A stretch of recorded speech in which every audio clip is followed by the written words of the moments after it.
Hello, everyone, and welcome back to Broadway Buzz, the podcast where we talk all things Broadway, from the latest news to conversations with the incredible people who bring these productions to life. Today's guest is Christopher Henry Young, a Broadway performer whose career has taken him from Broadway stages to national tours and originating roles in exciting new musicals. You may know him from his Broadway debut in A Bronx Tale from 2016, the national tours of Hamilton and Company, or his work in The Harder They Come and Goddess. Currently, Christopher is starring as MC Hammer in CrazySexyCool, the new musical inspired by the iconic girl group TLC, which is currently playing its pre-Broadway engagement in Washington, D.C. Today, we're talking about his journey into theater, what it's like bringing a brand new musical to life before Broadway, stepping into the role of MC Hammer, and so much more. Christopher, I just want to start off by thanking you so much for joining me today. I'm really excited to have you on the episode.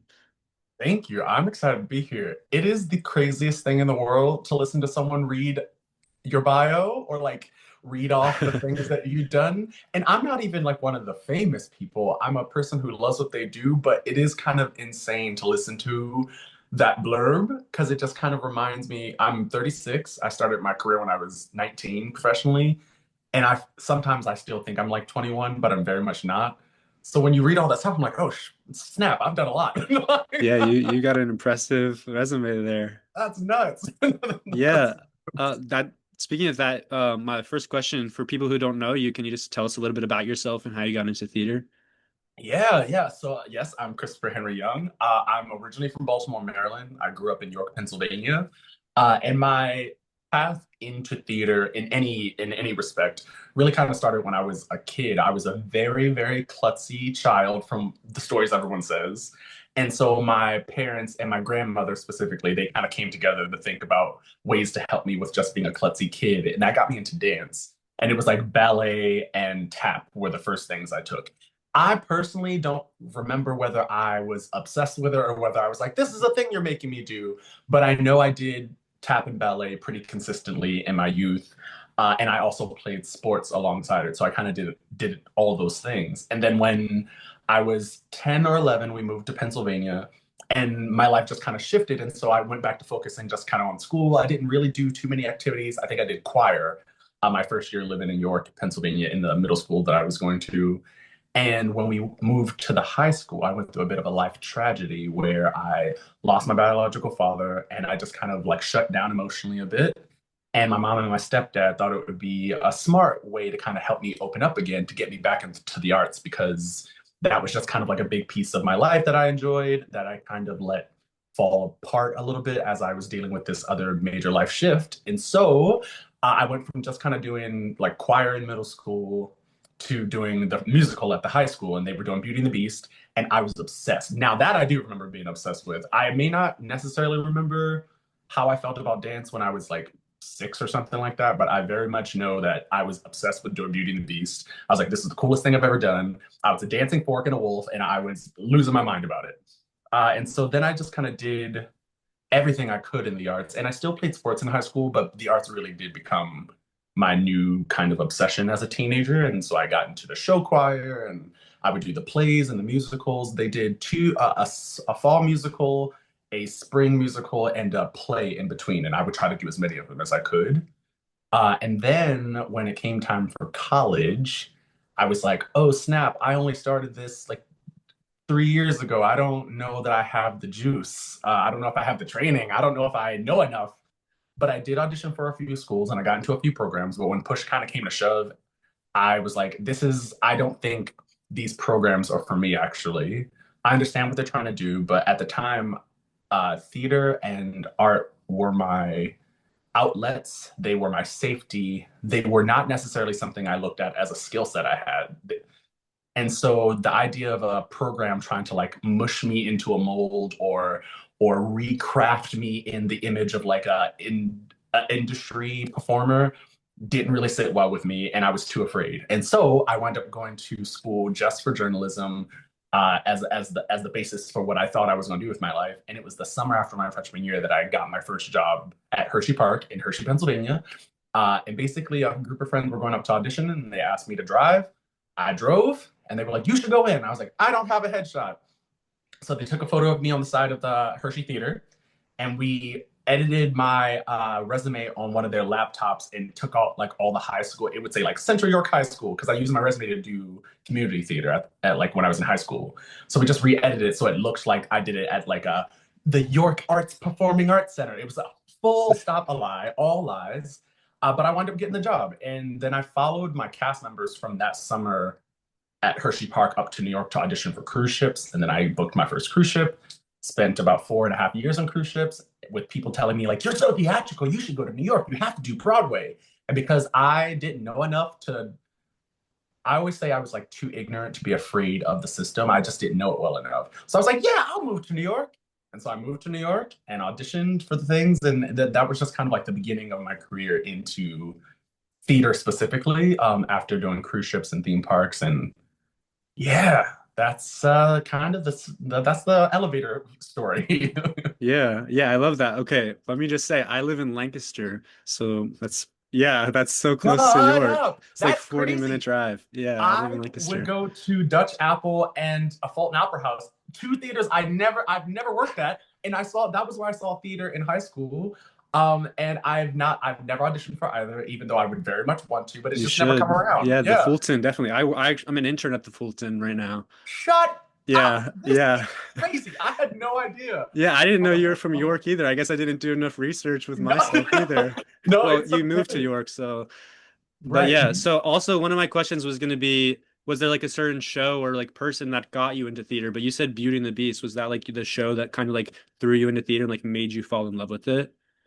Yeah, kind of. Honestly, I Yeah. mean, I come from a family where music and my grandparents would take us to see like river dance and bring in the noise and bring in the funk, and we would go see the Nutcracker every year. And this is even when I wasn't doing like ballet as a kid. Like my family at large is one that like responds to art. They love to see concerts and theaters and music and all this stuff, even though we don't have many people who did it professionally in any capacity. So I definitely grew up with like a respect and a interest in art stuff, but it wasn't until I was in Beauty and the Beast. And I think it's for a few reasons. One, I think Beauty and the Beast is one of Disney's coolest properties, whether it's the movie version or whether it's the stage version. It's like a beautiful story, so fantastic and like interesting, great music. The stage version is this massive thing. And so I think I just kind of like got swept up in the whimsy of it all. And at the time, I was really desperate to have something pull me out of my own brain. And so getting to do this musical with some really fun people, the director at my high school, his name was Mark Zortman. He is the person who I credit with like helping me understand this thing that I found a passion for, and also kind of pushing me in the right direction. I was a severely like unfocused kid, and I think I might have had more talent than discipline for very many years. And Mark really got me kind of set on the right path. So yeah, Beauty and the Beast was definitely the musical that kind of got me into it, and then I just became obsessed. And I saw the first show that I saw in like high school. I think this must have been in high school. Yeah, it had to be. I saw the national tour of Wicked and the national tour of Rent. Those were the two things that I saw that made me go like, oh, there's a space for me. Because when I first got into musical theater, again, I was in Beauty and the Beast, but I would like look up soundtracks for things, and it none of it really sounded like me. None of it really looked like me. At that point, I was coming into my sexuality. So I was like, I'm not really seeing too many. I'm seeing lots of gay people, but I'm not really seeing like gay stories. So I didn't really know where I fit. But the guy who played Fiero on the national tour was like this like tall, athletic black man. And I was like, that looks like me. Like I played sports, like I'm tall and athletic, and I was just seeing like a bunch of like smaller people do musicals. So that was the first time where I thought I could see what this would look like for me. And then Rent, obviously, like two of the central storylines are like queer people. And so then I really got to understand that if I wanted to take this thing that was like a survival mechanism, a piece that was helping me get through life and turn it into something else, there was a space for me. That was kind of the big revelation. Yeah. I love that. Yeah. Okay, now going into your Broadway debut, you made your Broadway debut in A Bronx Tale. What was Yeah. that like? And do you have like a most memorable experience, or you just want to talk about just the experience itself? Sure. Yeah, it was crazy. So I joined A Bronx Tale, I think, right before the 1 year. it might have been either right before or right after it had done its first year on Broadway. I joined as a replacement swing. And the part that was crazy was that it all kind of happened very quickly. So I auditioned, I had a second audition, I had a final callback, and then I was just kind of like walking into my apartment and missed the phone call from the casting agent at the time. And I still have this voicemail to this day from a casting director who I have become obsessed with, not just because of this, but she really is a champion for actors. She's like, please come solve this problem for me. So I need to cast someone. You could be the solution to my problem. I love the way she thinks about it. She's wonderful. And so I like call her back and I'm like, yes, yes, I'll accept. So that was like a pretty crazy experience. But then I was like in rehearsal pretty shortly thereafter. And I while I only covered 2 tracks in the show, I wind up making my debut way before I thought I was going to. And so I think in my head prior to that moment, I was like, oh, I'll have time to get comfortable. And that really was not the case. Like I learned it, I did my put in, and then maybe like a few days later, they were like, hey, so and so's, I think the person who did the role was stuck on the subway like too long and was not going to be able to make it there in time, if I remember right. And so I was just on. And so up until that point in my career, I'd swung other shows, yes. But I'd started the show with those people. So I was a swing from day one of rehearsal. So I was like so comfortable with the material. And with the Bronx Tale, while it wasn't a terribly complicated role that I was doing, I think in my head, I was like, this is Broadway. I've been waiting since I was 14 for this. So I was a spiraling mess internally. But at the time, I also had this thing about I need people to trust me, professionally speaking. So I was like playing it cool, playing it cool. And so I get through the show, everyone's giving me compliments saying, you did so great, and blah, blah, blah, blah. But the first person to ask me, like, what did it feel like? I was like, honestly, I blacked out into the bows. So I couldn't even tell you what the actual experience was like because I really just felt like it was like a race to the finish line. Where's my costume change? Okay, what's the next line? Like, am I in the right spot? There were just so many pieces to think about for me. The reason why I like to tell that as like my crazy story is because I really don't remember it. And I think for a lot of people, one, if you make your Broadway debut in a show where you start as an onstage cast member at the top of rehearsals and go through opening night, you have so many reps at doing the show that especially during previews, by the time you get to opening night, for at large, you have the option to just be like, oh, I can remember this. I can really like live in each moment and enjoy it. I hear the audience. I'm playing with my cast members next to me. Like it's a whole thing. If you're a person who joins a show and your debut, this thing that might have lived in a pretty mystifying place in your brain is happening, and you haven't had all those reps, I don't think you have as easy as access to like living in the moment. So the crazy part of my Broadway debut is that I don't really remember it. Like I remember the bows. I remember the bows Yeah. and sobbing like a crazy person when the curtain finally came down. It was just like a release of everything. Because like I said, I didn't go to school for it. So the outline of what my career could look like wasn't very clear to me. It just felt like it was coming together in real time as I got each next job. And it started, again, theater for me started as a way to understand my sorrow, my pain, my grief. And so to make it to that point was like I could finish tomorrow, I guess. Like I did this thing. Now I'm very glad that I didn't finish that next day and that I've continued to do it. But yeah, that's the crazy thing about A Bronx Tale. It's also, the other thing that's cool about A Bronx Tale is that the person who played the role that I understudied on Broadway, his name is Gilbert Bailey. Uh, Wonderful to work with, so fantastic. Years later, so I got to make my debut in his track because he went to go get married, right? To at the time a woman who I was like, oh, you're a fiance, great, fantastic.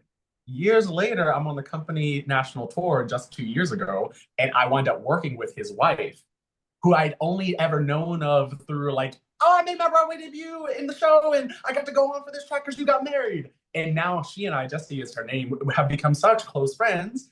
And I think that's another cool kind of like full circle moment because Gilbert was wonderful to work with. Like he really helped me understand the insanity of this thing I was joining at the time in some really wonderful ways. And he became a sounding board for some parts of the industry that I just needed someone to vent about. Like I was like, oh, I'm these auditions are this, or should we get this type of thing in rehearsals or whatever qualm I had at the time. He became a really important piece of that discourse for me. But then to work with his wife years later was kind of nuts. I was like, oh snap, I kind of know you. So that was Yeah. also a cool full circle moment. Nice. Um, okay, let's talk about company. All right. What was that like? Do you have any stories for that or like being Yeah, on tour for that? company was exciting and crazy. It was what I found interesting about doing company is those roles. Company is not a show that is done very often, just kind of at major scale. It's not one of Sondheim's more popular pieces. It's one of the crunchier pieces of theater because it's this disjointed timeline, sort of Alice in Wonderland in Bobby's head version of the show, type of show. And all that to say, not many people are very familiar with it. And we were doing it on tour, so we were taking it across the country. So the difference in audience response was fascinating, but a pretty consistent through line that as an actor, you go like, oh wow, this is something people really sit with. For people who don't know company, it kind of ends in a question as not very clear. You don't wrap up the storyline in a nice bow the way some musicals do, some plays do, whatever the case may be. But and so we would get responses from audience members, essentially just being like, "So what happened? So did she make a decision or not?" Because the whole story is her group of friends. The world seems to be asking Bobby, the woman in our version, or Robert in the original version, what are you going to do with your life now that you're 35 and all your friends are married and Bobby's going through this experience where he or she they are basically watching their couple friends be very complex depictions of relationships, and then she has these three suitors or he has these three women that they're dating that all have their own complications. So at the end, the musical kind of goes, okay, what next? And the audience is like, yeah, what next? And then it ends. So I did find it fascinating listening to people always, mention to us, whether it was like at the stage door, if they would see us around town in our off time, they'd be like, "So what happened? Like, did she marry somebody? Did she pick a person?" And I was like, "We don't know. We don't know what happened in your life." Like that's just kind of what the musical does. I found that fascinating. Also, because Company originally is conceived around a man, and thus the three dates that Bobby goes on are with women in that version. We were doing the most recent revival version that transferred from the West End, where Bobby is a woman, and thus the three suitors are men. And they also changed Amy and Paul to be Jamie and Paul, so this gay couple. And there were some really cool things that came along with that, especially being that Company doesn't get done very often. It's very specifically not often done with many people of color in certain roles. And then because these roles were originally envisioned in different genders for certain roles, to get to do Paul and Jamie, I covered both, which was insane because they're always in a scene together. Their song is opposite of each other, so that was like just crazy to learn. But then I got to do it with some people who I'm really close with. Going back to A Bronx Tale, I was in the show with someone named Jarden Milton, who then came out to join the Company tour as Paul. So then Jarden and I got to do Paul and Jamie together, which was awesome because we known each other since 2016 or whenever it was. And so that was of note just because this is someone I'm comfortable with, but it's also we got to play Jamie and Paul as a black couple.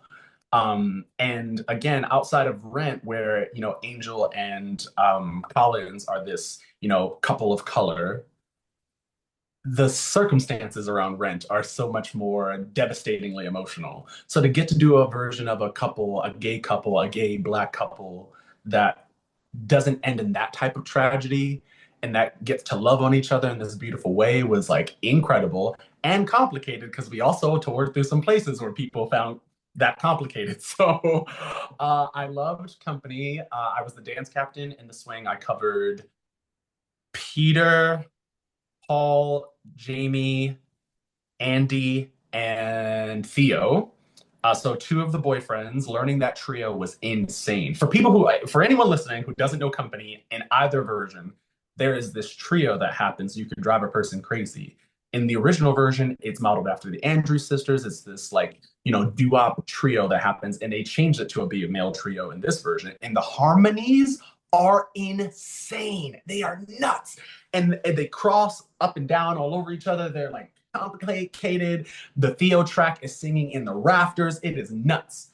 And my favorite, but very partially sad, partially mystifying and crazy story to tell about that. So I lost my mother in 2023, and I was in final callbacks for company the week of her burial, and so I had to go from Baltimore after my mom's funeral back up to New York to do my final callbacks. And I had spent, the time emotional and crying, so my voice was very much not on my side. And one thing that I found fascinating about the audition process is that I had mentioned that I was, we're in a time in our industry where a lot of creatives are really accessible to understanding that life happens, where that may not have been true in the past or that may not have felt true in the past. Now I find more creative teams know that life happens. So you might walk into an audition and before you can even say anything, you sing your first note and they're like, "Are you sick today?" And you're like, "Yeah, well, actually I am." But in that circumstance, I was able to tell casting like in advance, I'm going through this life tragedy. I will certainly be there, but I just want to make you aware. One of the reasons I'm glad I made them aware is because my voice was shot. So I had like enough in the tank to be able to sing the Theo, the high tenor part of that song, maybe one time through. And I was like, if they need me to sing it again, I just have to get it out clean one time. So I get to the holding room, and when there's this sign that says, "Hey, we may," oh, and this also came in an email the day before, but I don't think I saw it until that morning. But in the email the day before, it was like, "We may ask you to sing from your book." Every audition says that's a possibility, but it doesn't always happen. So I was like, "Oh, it's fine. If you ask, it's whatever." So I only put songs in my book that I can sing. But what I did not do is reorganize my book so that it was like songs in the range I had for that day. So I get there, and the music supervisor Joel, the first thing he says is, "I'm gonna have you sing from your book," and I'm like, "Oh no! I only have enough voice to sing one song, one time."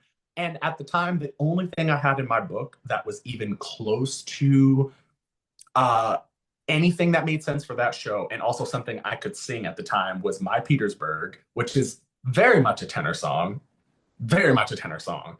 And so I said in the room, "Hey, I'm gonna sing through this, but just know I'll be navigating it."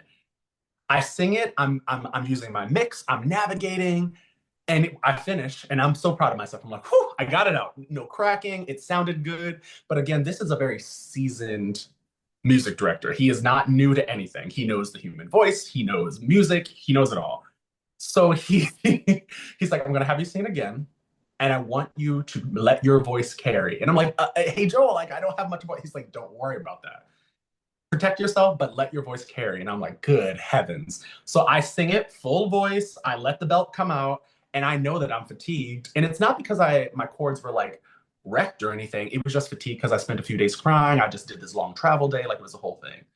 So then I sing it. It comes out the way it normally does, just with a little bit more effort that it takes. And I'm like, "Oh, there's no way I can sing You Can Drive a Person Crazy. There's no way."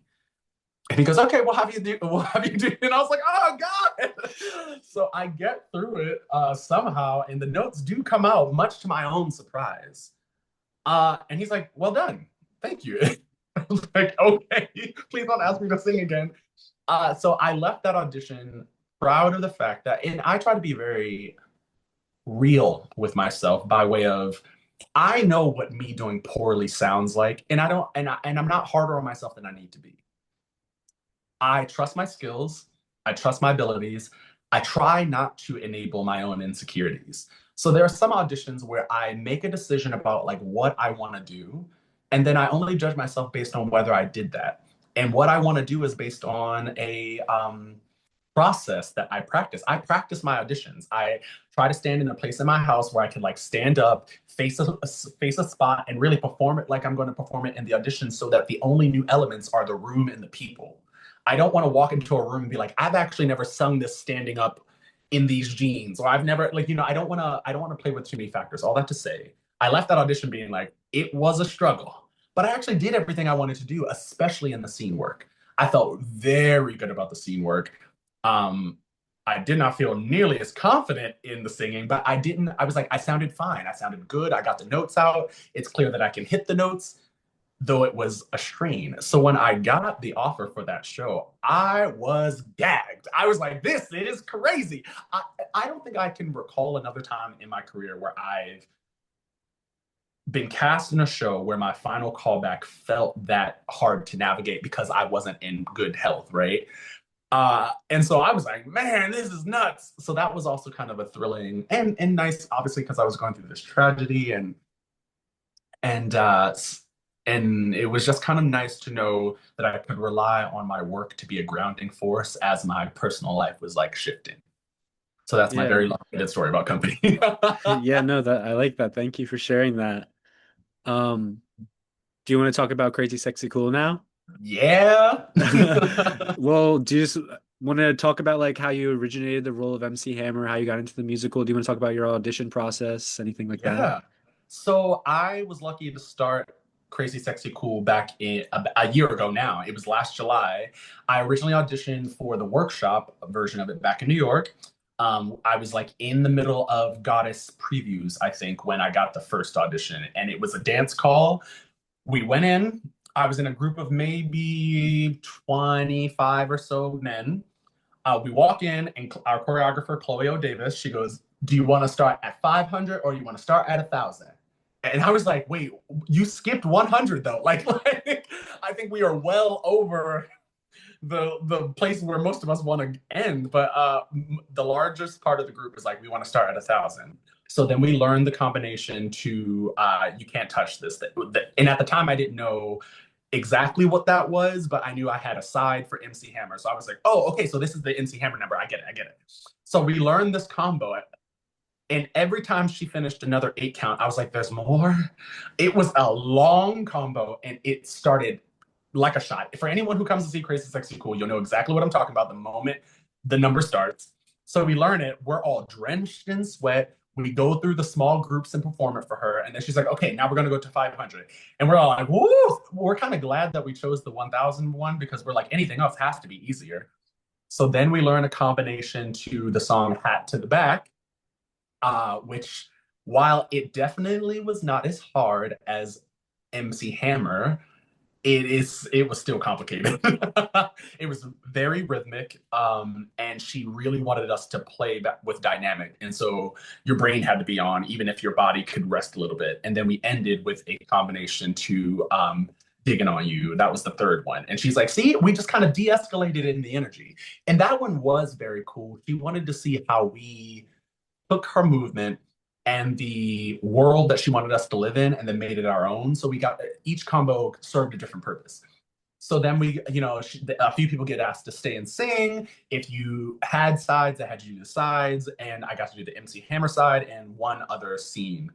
And it was a lot of fun because it was the first time in a while that the music team, our music director, Jarrett Landon, in the room just kind of like played a little bit with you on the piano. And what I mean by that is like he really kind of ad-libbed around because they wanted to, in different from a lot of shows, this creative team wanted their people to practice their artistry in real time. Sometimes you are your artistry as a professional theater maker can show up by way of like bring your skills but not necessarily your thoughts. They want us to be able to sing well and to put our own texture on it, but like their creative team is really kind of like, this is how I see this. And then there's another version of it where the creatives are like, this is how I see it, but definitely enhance it. Let's see what we can make together. Let's see if I give you this bass line and these parameters and you play in there, what comes out. And this creative team is definitely that second version.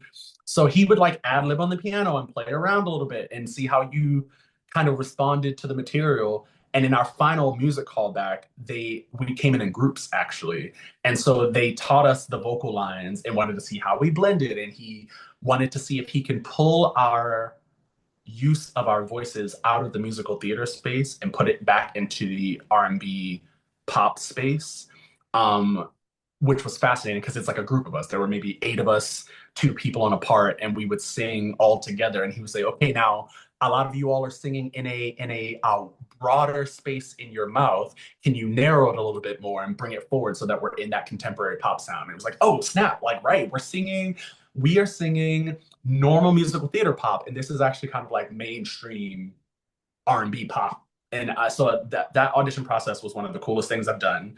The choreography scared the living daylights out of me. I was like, I don't know if I'm going to be able to make it. So we do this whole workshop in July, and we put up a pretty sizable piece of the show in that time. We do another workshop in the fall, so I'm getting to like understand what the show is going to be, which was really nice because by the time we got to rehearsal for this, I started conditioning for the show back in February time, where I was like, okay, I need to up my cardio. I need to make sure that I have better stability in my core because there's a lot of fast movement in the show, and making sure that you can move quickly while like engaging your core really helps do that safely, while keeping you like ready to sing to sing these really challenging harmonies.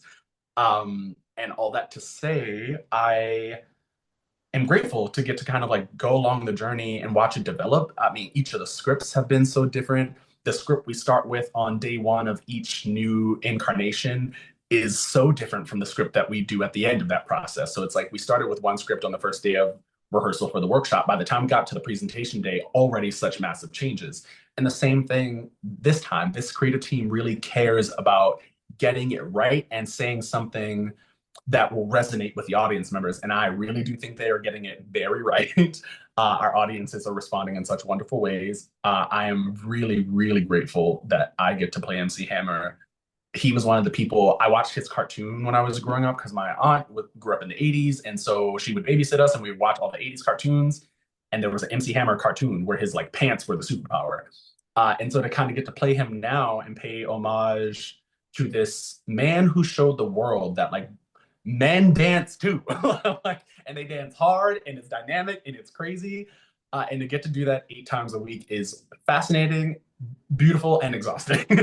Yeah, I'm But sure. the applause is nice though. I'm not, as a person who's gotten to do a lot of swinging in their career, a lot of understudying in their career, it's not often that you get to participate in the ownership of the show in the same way. And then as a person who has gotten to do a lot of ensemble work, it's not often that the ensemble gets to be highlighted in a way that really acknowledges the work that an ensemble brings to a show. And in this show, not only are the ensemble so featured, our creatives, like there are so many parts throughout the show that the ensemble play, speaking, extra choreo, whatever the case may be, but it just really is an ensemble piece where not only are the three women at the core of the story an ensemble within themselves, just the three of them, but the ensemble of the entire company of the show are really shown in such a wonderful way that you feel like you really get to participate in the applause. It really is coming at you. They can see you, and we are very seen. The show doesn't stop moving, and so yeah. And the MC Hammer number, I'm not gonna lie, I didn't know if I had some imposter syndrome around whether whether I was going to do him justice. I mean, he was just known for these hard-hitting moves, and one thing that's true about musical theater that ain't true about contemporary artists, they are not doing their performances 8 times in a row. Sure, they're traveling in between, and that has its own complication. But man, by the time we get to that Saturday matinee, we've done 4 shows already. You have 4 more to go, and your brain and your body is like, my goodness. And the moment the you can't touch this starts out going my music, and then like goes off. And there was this time last weekend when I started saying the first my, and it just felt like I was on a roller coaster. I was like, okay, hold on, we're gonna do it. And I got to the end and was like, man, I made it. But I definitely got off stage and like had to sit down for a minute because it was just I was winded. It was hot. It was like 106 degrees in DC, so it was hotter than normal. And while that obviously the theater has air conditioning, sometimes it takes a little while for those buildings to cool off. And so you're like, man, it popped up to 105 and it's like 80 degrees in here. I mean, yeah, and under the stage lights and the Yes, costumes, I it's call them rotisserie lamps. Whenever I do a show, I'm like, we're under these rotisserie lamps in the show. It might be December, so you're in layers of clothes. MC Hammer, at one point, he's in this one of my favorite costumes I've ever worn in my entire career. If you come see the show, you'll know exactly what I'm talking about for you or for the listeners. Dede Adete did this incredible costume, but the pants are thick. yeah, I'm And sure. so Yeah. That day I was like, man, I'm sweating from my kneecaps. I'll have to keep an eye out when I go see the show. Yeah, yeah, for sure. Yeah. I did see that T-Boz and Chilli came to see the show, and they even mentioned that that MC Hammer would have been proud if he saw you take on the role. What was your reaction to that? I was very glad that I had glasses on because I was crying. I was sobbing. That got to me. That got to me in such a way because like, it's hard. It is hard playing a real life figure, period, because there is this reality. I won't say pressure because I didn't feel pressure, but there's this reality that people have their vision of it in their head, right? And then you, as an artist, you want to embody the energy of that person. You want to pay homage to their reality, but you aren't actually necessarily going to copy and paste or do a mimicry of this person. So it takes a lot of work to figure out where the line is, to figure out what you want to do to make sure that you're living honestly in the story, but also kind of making sure you're representing this person well. Like it's a complicated thing. And then again, in this musical, we come out of a different scene doing something else. It's not like I play MC Hammer from the very top of the show. Like we do some other stuff. I do MC Hammer as this feature now. But before that, I'm like in a costume change. They're putting on a wig. Like I'm your brain isn't always won't always be locked in. So when we got to opening night and we did it in front of them, which I'd only done it in front of them two other times.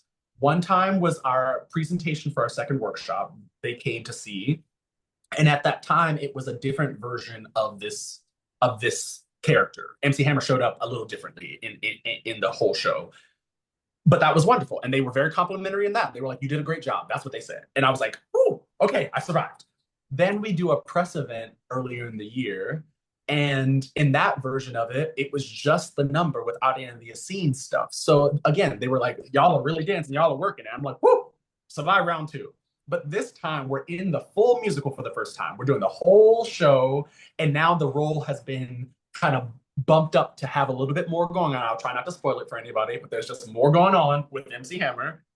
Obviously, they would talk about the 31 and playing them, but I didn't really think of it outside of that. So when they started kind of going through people that stood out to them in that moment, I don't think I was even paying attention enough to notice whether she was looking at me beforehand. So to get kind of that type of praise from them, really, I don't know, it just took me by surprise, and I sobbed. And I was very glad I had on sunglasses, and it was awesome. And my husband was in the audience and some of my family, and they got to see that. And that was really awesome because, my husband and I just celebrated 11 years together since we met. And he's been on this journey. I met him the day or 2 days, the day after I moved to New York. And so as long as I've been on the journey, I've known him as long as I've been on my journey to this point in my career at large. I mean, I've done 5 years of professional work before that, but my New York journey, my professional actor and theater journey, my husband's been right next to me for all of it. And so moments like these also carry an extra weight because, yeah, he's listened to all the crying and the complaining and the frustrations and the acting classes and the vocal lessons and me doing lip trills in the background or screaming this note so that I could get ready for an audition. He's just been right there with me. So whenever I can experience moments of pure joy, moments of appreciation from an audience or from a creative team, and to have him there for it just feels like just kind of the perfect cherry on top. And I love this show. I love this show. I love TLC. I love this show. I'm really proud of the work we've done. I'm happy and excited about what we get to bring to this DC audience, and fingers crossed, very hopefully a Broadway audience, a New York audience. So yeah, yeah. Yeah. Okay, I'm gonna ask you a couple small questions, and then you can Okay. just what's one thing that people get wrong about being on Broadway that is kind of like a misconception? Or just Oh, within in theater in general? yeah, yeah. I think, and I've talked about this before in other interviews or press things. I think we misunderstand or we're misinformed about the family element of professional theater and of what actors can do. it's not to say that we aren't a family, but it is a job first. And when people come with the family analogy, I attempt to reframe it by way of how do you feel about your family? And not in the like, this is what I say when people really ask, but really, how do you feel about your family? It's complicated. Even if you're like, I love my siblings, I love my parents, but I have these cousins that are kind of crazy. That is the reality, I think, of what the theater family, quote unquote, can be. It's complicated and it's a job first. So on day one of rehearsal, you are pushed into a room with this collection of people that you're going to spend the next week to however long with. And then moments later, hours later, days later, you are in the thick of this work where you have to give in to the trust of the room with people I only met a day ago or whatever the case may be. So I think that's one misunderstanding or like one thing that I always try to help people reframe just by way of not by way of like deterring anyone, but I'm like, think of it functionally. We might be a family, but it is a complicated family. Right. Yeah, I can see that. I wasn't really, yeah, I always heard like people say like Cass is my family, but yeah, now that you're talking about it like that, yeah, I guess people can have complicated relationships that the audiences aren't really thinking about backstage, but in the audience, you know what I mean? Oh yeah. Um, Looking back, what would you have told your younger self before entering this huge theater world? Ooh. I think I would have told myself to trust my gut a little bit more. My parents always kind of taught me growing up that fear alone is not a reason not to do something. So I felt a lot of fear, a lot of trepidation about different things. And because of that kind of teaching from my parents, I didn't stop. But there were times when I was so much more insecure about certain things than I needed to be. My gut was telling me, no, like you have the stuff, you have the stuff. But I would spiral in my head and then I would feel weird because people received me as like kind of capable or confident, and I'd be like, I don't feel like this at all. So I think I would tell myself to trust myself a little bit more, simply so that I would like alleviate the stress at certain times that didn't align with the reality. Because again, once you're cast in a show, someone has determined that you can do it. So to feel stressed about it, that doesn't mean it won't be complicated or hard, but someone has seen enough to go, this is the person that can handle my thing. So trust that. Yeah. So that's what I would tell myself. Nice. Yeah. And would that be your piece of advice that you would give any performer that going into the theater industry, or would that do you get something different for Oh, that? actually, yeah, no. The piece of advice I offer when people ask is I think it is functional to decide to leave space between your professional self and your personal self. It doesn't mean the two can't inform each other, but in my personal life, things that bring me value won't be the same things that bring me value in my career, or because my friendships, my relationships shouldn't be that type of transactional. So if I'm looking for my jobs to fulfill me in a certain way or to bring me validation, that is a really tough thing because we don't get every job, right? So I always tell people like leave space between the two. Make sure that when you are stepping into the workspace, you're grounding yourself in the fact that my skill set is the reason why I'm here. But in my personal life, that's a little different. Like I don't have to be the perfect me for my husband to love me. I should be a better version of myself every day, but some days we're human, we fail. And so the things that people see as a valuable piece of me in my personal life aren't the same in my career. In my career, I do have to show up and do the job. Every day that I'm able to show up and do the job perfectly, I have to attempt to do that. And that's kind of the ask. But I get to be flawed in my personal life. And I think when we conflate the two, one, you hold your career to personal life standards, but not everyone's going to like you in your career. Not every job is going to work out for you in your career. Even if you're the nicest version of yourself, you still may not get that job. So I find it can be more heartbreaking if I expect my work to show up in the same way that my personal life does, or vice versa. I don't want to have to be that perfect. I spend enough time at work trying to be perfect. I do not want to do that in my personal life. I want to be able to be human. So that's what I would offer. Just leave some space. Let them inform each other, but leave some space. Yeah. Cool. Thank you. Yeah. Um, Where can people follow you on Instagram? Do you want to Oh tell them? yes, Yeah. I am C Young on stage on Instagram and on TikTok. If you're a TikToker, uh, I think my Instagram is mostly photos. My TikTok is mostly me being a little crazy. I'll have to check your TikTok out. I haven't seen it. Yeah, yeah, yeah. Yeah. Um, is there anything else you want to say as before we end the episode? I want to tell people, remember that art is subjective, and also even bad art can teach you something.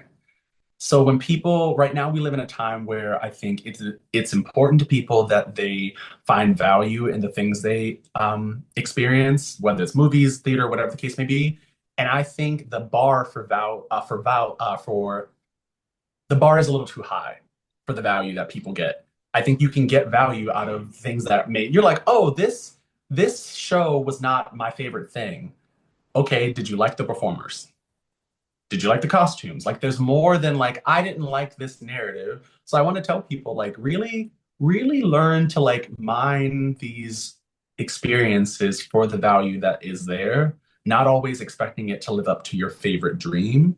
Mostly because one, those of us who do it um are impacted by that perspective, but also I think the world is better when we think critically about art. When we go, okay, this story didn't resonate with me, but I loved this performer, or that performer wasn't my favorite performer, but this ensemble person was. And so I really want people to like engage with art in a more critical way, to find the value for you and for the world.